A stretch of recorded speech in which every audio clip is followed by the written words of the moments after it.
ये क्वेश्चन करते हैं। एक बॉल है, वो एक वॉल की तरफ मूव कर रही, ठीक है, विद वेलोसिटी 4 मीटर पर सेकेंड। तो अच्छा, इसको मैं m1 और इसको m2 मान लेता हूँ अभी, है कि नहीं।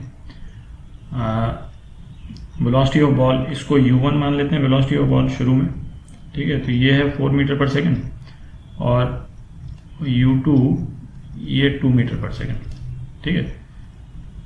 Find the velocity of ball if the collision is elastic, मतलब E1 है, और दूसरा जब कोएफिशिएंट ऑफ रेस्टिट्यूशन E जो है वो 0.6 है। अच्छा, इसको करने के पहले ना एक जो अपन ने शुरू में इलास्टिक कोलिजन किए थे, है ना, उसका एक रिजल्ट थोड़ा रिकॉल कर लें। जो m1 m2 दो मासेस थे और ये u1 और u2 वेलोसिटी से जा रहे थे, तो जो v2 की जो m2 की जो फाइनल स्पीड थी वो ये आई थी, ठीक है, 2m1 upon m1 plus m2, ठीक है, u1 plus m2 minus m1 upon m1 plus m2 into u2, ठीक है। जहाँ पे u1 m1 की इनिशियल स्पीड थी और u2 जो है वो m2 की इनिशियल वेलोसिटी, दोनों की इनिशियल वेलोसिटीज थी, ठीक है। तो और ये फाइनल वेलोसिटी है m2 की, ठीक है। अच्छा, उन सभी केसेस में जहाँ पे m1 m2 से बहुत छोटा है, ठीक है, m2 बहुत बड़ा है, मतलब m2 का मास जो है बहुत ज़्यादा, जैसे इस केस में वॉल है तो वॉल का मास तो एक बॉल से तो काफ़ी ज़्यादा होगा, ठीक है। तो इन सभी केसेस में क्या होता है कि जो m2 है कि नहीं, उसकी वेलोसिटी चेंज नहीं होती है। मतलब बेसिकली ये होता है कि v2 जो है वो u2 के बराबर ही होता है, ठीक है। और कैसे होता है इसको देखें इसमें।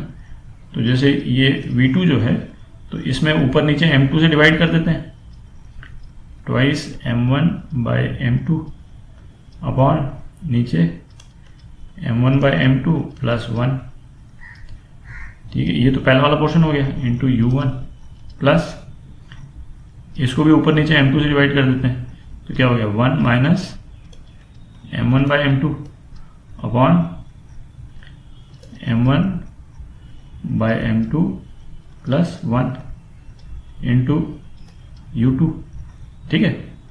तो इसमें हम देखें m1 यदि m2 से बहुत छोटा है तो ये तो 0 ही हो गया, तो ये तो पूरा ही कट गया, ठीक है। और m1 m2 से बहुत छोटा है तो ये पोर्शन 0 हो गए दोनों, तो ये 1 हो गया, ठीक है। तो इसका इम्प्लीकेशन क्या हो गया, v2 जो है वो u2 के बराबर है, ठीक है। इसको ध्यान रखें। तो यदि m2 का मास बहुत ज़्यादा है तो उसकी वेलोसिटी चेंज नहीं होती है, ठीक है। तो इससे इसका इम्प्लीकेशन, मतलब इससे हमको एक सहूलियत क्या होती है कि केवल ये कोएफिशिएंट ऑफ रेस्टिट्यूशन यूज़ करके हम फाइनल वेलोसिटी निकाल लेते हैं m1 की। m2 की वेलोसिटी तो हमको वैसे ही मालूम चल जाती है क्योंकि वो तो चेंज होनी ही नहीं है, केवल v1 मालूम करना रहता है, तो वो हम, है ना, कोएफिशिएंट ऑफ रेस्टिट्यूशन से पता कर लेते हैं, ठीक है। तो अब करते हैं इस क्वेश्चन को, ये पार्ट करते हैं। कोलिजन इलास्टिक है, इसका मतलब E क्या है, 1 है, तो 1 क्या हो गया, velocity of separation upon velocity of approach, ठीक है।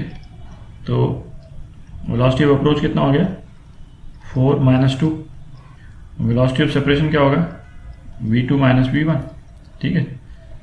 तो 2 कितना हो गया, अच्छा v2 जो है वो तो u2 के बराबर है कि नहीं, 2 माइनस v1, क्या हुआ, v1 जो है 0 मीटर पर सेकेंड, तो v1 जो है वो स्टेशनरी हो जाएगा, ठीक है। अच्छा, इसी का एक और केस देखते हैं। यदि सपोज u2 यदि 3 मीटर पर सेकेंड होता, ठीक है, ये तो 2 है, 3 मीटर पर सेकेंड होता, तो क्या रिजल्ट आता है, 1 होता अपना 4 minus 3 upon v2 minus v1, और v2 इस केस में u2 के बराबर होता, मतलब 3 होता, ठीक है। तो v1 कितना आता, तो इस केस में v1 आता 2 मीटर पर सेकेंड, ठीक है। अब b पार्ट करते हैं। b पार्ट E जो है वो 0.6 है, ठीक है। तो E 0.6 velocity of separation upon velocity of approach, ठीक है।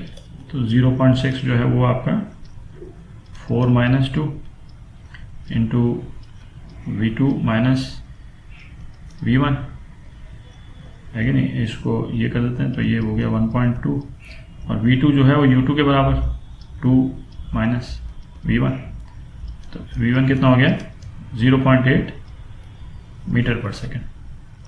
ठीक है, ये आपका आंसर।